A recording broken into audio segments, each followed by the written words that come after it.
Abdul Muttalib বললেন। এরপর এক রাতে আমি আমেনাকে আমার ঘরে ডাকলাম, তারপর বললাম, মা, তোমার স্বামী তো ইন্তেকাল করেছে, হ্যাঁ, তাহলে তুমি কেন আতর মাখো, সুগন্ধি লাগাও? তখন আমেনা বলল, বাবা, আমার সুগন্ধি কে কিনে দিবেন? আমি তো সুগন্ধি মাখি না, তবে আমি এক রাতে স্বপ্ন দেখলাম, এক অদৃশ্য আওয়াজ আমাকে দেখে বলছে, আমেনা, তুমি তো বিশ্ব জাহানের সমস্ত মানুষের স্থায়ীকে তোমার পেটে ধারণ করেছো, তোমার পেটে রাহমাতুল লিল আলামিন আছে।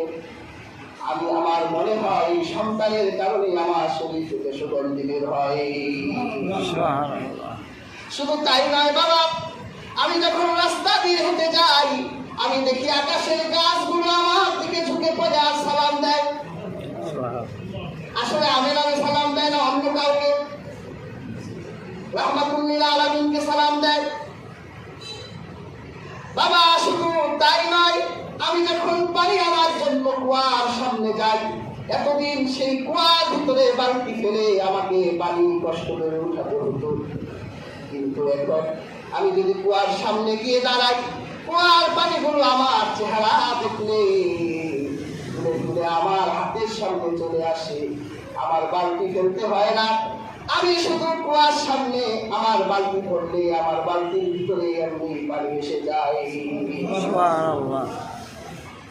আমার বান্ধবীরা বলে, তুমি এখন যেও না আমেনা, তুমি চলে গেলে কুয়ার পানিগুলো নিচে নেমে যায়, তুমি দাঁড়িয়ে থাকো।